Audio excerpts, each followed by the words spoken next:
Tolong diangkat.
Siapa? Siapa?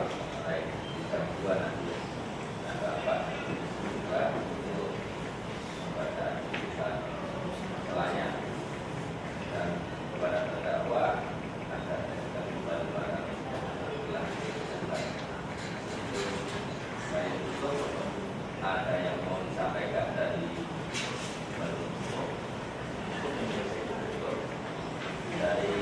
terdakwa, ada yang mau disampaikan dari penasihat hukum. Izin yang mulia, kami ingin mengajukan permohonan terdakwa menjalani sidang offline.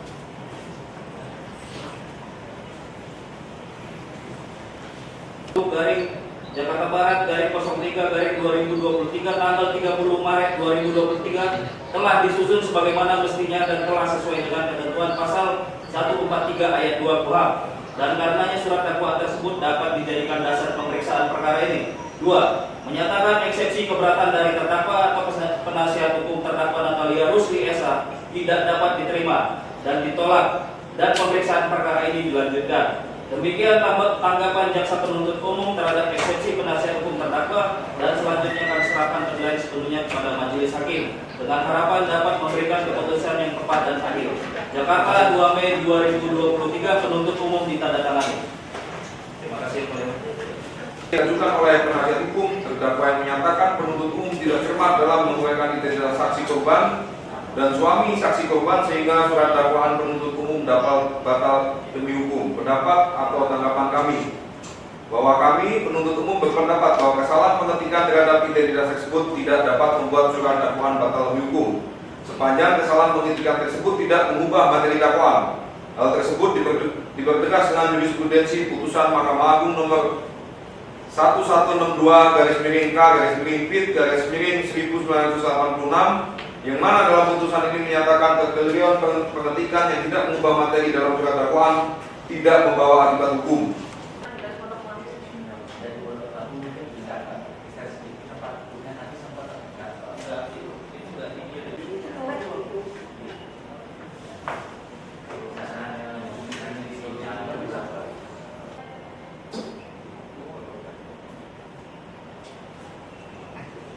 atau mungkin sinyal di sana mungkin bisa. Soalnya satu kedengaran dari sini.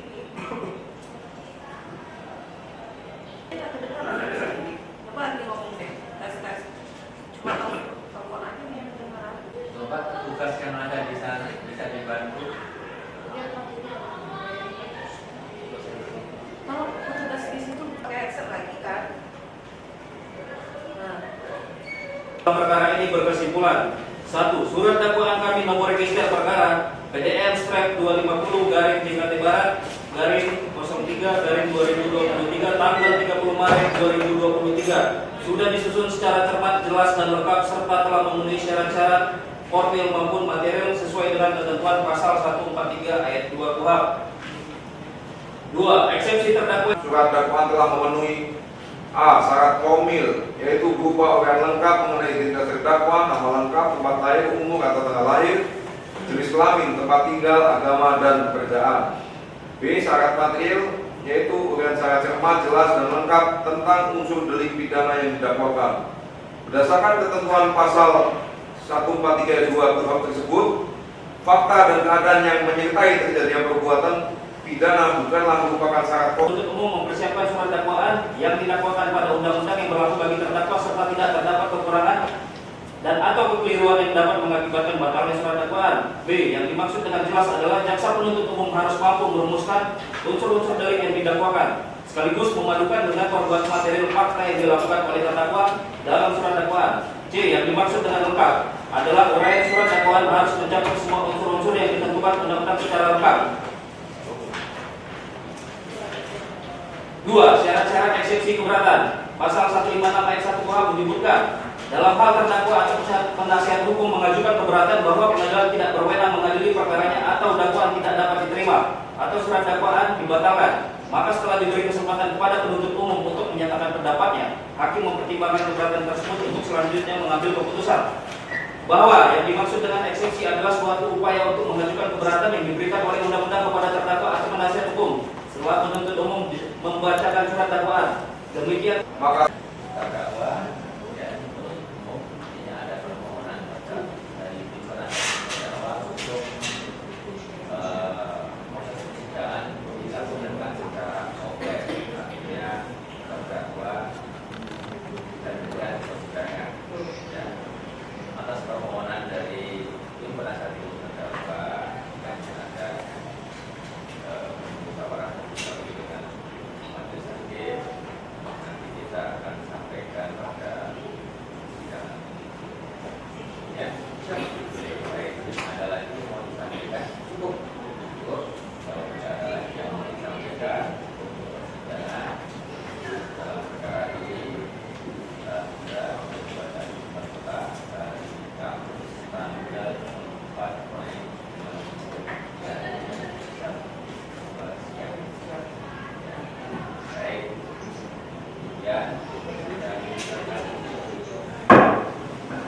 Handphone.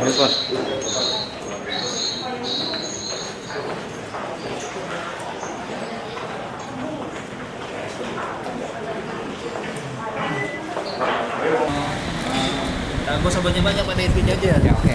Soal banyak kesalahan dalam surat dakwaan. Sebenarnya gini. Tunggu sebentar. Oke, Pak, mungkin bisa dijelaskan mengenai banyak kesalahan dalam surat dakwaan itu seperti apa? Sebenarnya gini, kalau kesalahan yang dibuat surat dakwaan penuntut umum itu nggak ada. Eksepsi itu kewenangan dari terdakwa atau penasihat hukumnya. Jadi di situ ranah eksepsi itu masalah locus tempus, kewenangan mengadili, cermat, jelas, tidak lengkap. Jadi itu haknya terdakwa sama penasihat hukum sah-sah aja mengajukan eksepsi. Makanya kita tanggapi melalui tanggapan penuntut umum atas eksepsi terdakwa. Sudah kita bacakan tadi di sidang, gitu. Mengenai adanya kesalahan dalam surat dakwaan itu seperti apa? Kalau kesalahan kan tadi udah didengar sendiri. Pertama penjelasan tadi. domisili. Kalau domisili itu nggak ada masuk dalam materi yang mengubah surat dakwaan. Jadi dia bukan bagian dari materi yang harus kita buktikan dalam unsur uraian delik, gitu. Jadi apa yang kami jelaskan tadi di sidang, itulah semua tanggapan kami terhadap eksepsi terdakwa. Ditolak Gitu. berarti tadi ya? Iya, kami menyatakan ditolak. Untuk selanjutnya ya kita tunggu putusan selah dari majelis hakim. Nah, kalau putusan setelah itu nanti akan akan seperti diterima atau bagaimana? Kita belum Tindakan tahu, GPU sendiri kita nggak boleh ke depannya. mendahului. Kita tunggu putusan selah dari majelis hakim, baru kita bisa menyimpulkan apa yang harus kita lakukan ke depan. Ya, boleh. Saya Rio Simanung Khalid. Siapa ya nama-namanya tadi tim JPU-nya? Ada Eka, Ajam, Baroto, Kareja, sama Rio. Oh, satu lagi Pak, terkait saksi-saksi yang akan disidang itu ada berapa orang nanti? Nanti setelah putusan selah baru pembuktian. Di situ agenda pemeriksaan saksi. Pemeriksaan berapa orang kira-kira? Saksi? Belum tahu. Nanti ditunggu aja di sidang ya. Oke. Terima kasih Bang. Iya.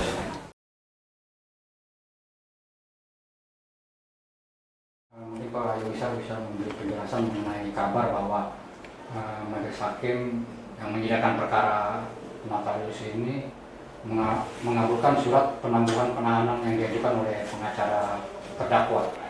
Menurut Bapak seperti apa? Izin Pak, lihat kamera Pak.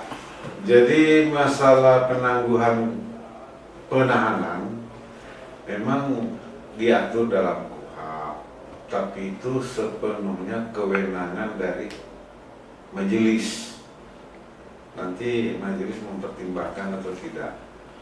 Kalau dia kabulkan, berarti penetapan penangguhan itu sudah dikeluarkan. Oke. Kalau belum ada yang dikeluarkan, dia mungkin masih dipertimbangkan, ya kan? Karena banyak sisi pertimbangan itu untuk mengabulkan suatu penangguhan. Karena penangguhan penahanan berkenaan dengan kelancaran persidangan. Itu yang biasa dikhawatirkan oleh majelis. Saya tangguhkan, apakah lancar persidangan apa enggak? Jangan sampai itu menjadi beban daripada pemeriksaan. Artinya memang surat penangguhan itu sudah diajukan oleh kuasa hukum terdakwa dan sudah ada di majelis hakim begitu kira-kira. Saya belum tahu ya, karena baru saya dengar. Tapi secara formalitas itu gitu. Kalau majelis mengabulkan, pasti dia keluarkan penetapan. Tapi kalau majelis, kalau belum ada penetapan, tidak menutup kemungkinan majelis akan mempertimbangkan. Karena majelis itu akan mempertimbangkan dengan bersama anggota, bukan sendiri. Tapi kalau melihat kasus ini banyaknya korban di industri ini, kira-kira peluangnya seperti apa Pak? Apakah majelis hakim akan? Nah, kita tidak bisa bicara peluang. Nah, di situlah saya bilang kebijakan dari majelis akan dikabulkan dengan memperlihatkan risiko-risiko. Selain risiko persidangan, juga risiko bagi terdakwa, jadi kan keamanan juga. Jadi penangguhan penahanan itu sifatnya sangat subjektif, iya kan? Iya, silakan aja nggak apa-apa. Oke, mungkin Itu aja ya. Oke Pak Yulisa, mungkin kita mau konfirmasi Pak terkait ada Ya. kabar bahwa majelis hakim itu akan menerima kasasi dari terdakwa Natalia Rusuli terkait KSP Indosuria. Seperti apa penjelasan Pak Yulisa? Jadi gini Pak, ini kan perkara pidana. Perkara pidana itu masyarakat diwakili oleh jaksa. Kemudian tugas majelis itu hanya selesai sampai pengucapan putusan. Setelah putusan diucapkan, itu kewenangan itu beralih ke administrasi.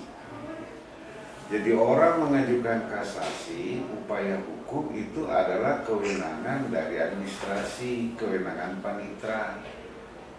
Kalau hakim enggak, hakim selesai mengucapkan putusan, udah selesai urusan. Para pihak mengajukan, misalnya di situ dikatakan bahwa korban mengajukan kasasi, sebenarnya yang korban dalam perkara pidana itu diwakili oleh jaksa. Jaksa yang mengajukan kasasi. Pertanyaannya kasasi kemana? Kasasinya itu ke bagian panitera, ke panitera.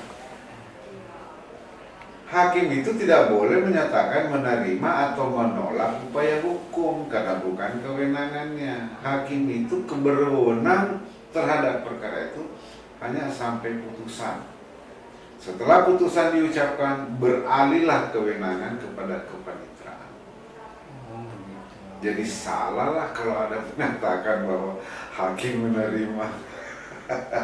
Ya berarti. Tapi nggak apa-apa, itu kan Oke. mau dikatakan diluruskan boleh. Tapi itu kan sebenarnya nggak perlu saya luruskan, karena memang KUHP, aturannya KUHP begitu. Ya kami juga misalnya hakimnya kalau Pak udah putus saya mau kasasi, ya nggak bisa ke sono. Kami nggak ada kewenangan lagi. Jadi setelah perkara dinyatakan selesai dan putus, itu kewenangan menangani perkara itu pindah ke paniteraan. Apakah orang mau melakukan upaya hukum, ya silakan ke paniteraan. Oke. Nah lanjut, apa lagi? Oke, artinya kasasi tersebut memang sudah diajukan oleh kuasa hukum terdakwa. Iya betul. Dan kemudian panitera dari PN Jakarta Barat menerima begitu kira-kira. Menerima. Menerima maksudnya permohonannya dikabulkan begitu. Enggak, itu hanya penerimaan berkas. Penerimaan berkas. Oke. Karena yang berwenang untuk melakukan kasasi itu Mahkamah Agung. Oh. Oke. Jadi dokumen yang mau diajukan kasasi diterima oleh PN Ya. dan diteruskan ke Mahkamah Agung. Nanti akan yang memutuskan nanti itu Mahkamah Agung. Karena kewenangan kasasi itu ada di Mahkamah Agung. Oke, paham. Kita ini hanya meneruskan berkas. Sudah dilakukan itu, Pak. Sudah. Sudah. Dan Pengadilan Negeri Jakarta sudah lepas dari. Iya, udah lepas lagi. Tinggal MA yang Kita nunggu memutuskan. putusan Mahkamah Agung karena Oke. kewenangan untuk memutuskan kasasi itu ada di Mahkamah Agung. Kapan Pak kira-kira itu diserahkan ke? Wah, kalau itu diserahkan yang penting udah lama itu. Udah lama ya Pak ya? Udah lama, berkas sudah di Mahkamah Agung. Oke. Kan gitu. Oke, mungkin pertanyaan kedua nih Pak. Nah, apakah benar ke depan eksepsi penasihat hukum terdakwa akan juga diterima oleh majelis hakim karena ada banyak kesalahan dalam surat dakwaan? Begitu informasi yang harus. Ya, silakan aja berkomentar. Tapi majelis di sini sudah memutuskan eksepsi ditolak. Itu karena buktinya kan diputus. Pertanyaannya, ini kan kasasi. Semua dalam proses kasasi nanti itu diperiksa oleh majelis kasasi. Jadi sekarang kalau itu yang menjadi objek pertanyaan, nanti kita tunggu jawabannya dari putusan kasasi. Oh, dari hasil kasasi itu Pak? Mahkamah Agung. Mahkamah Agung tetap ya. Iya.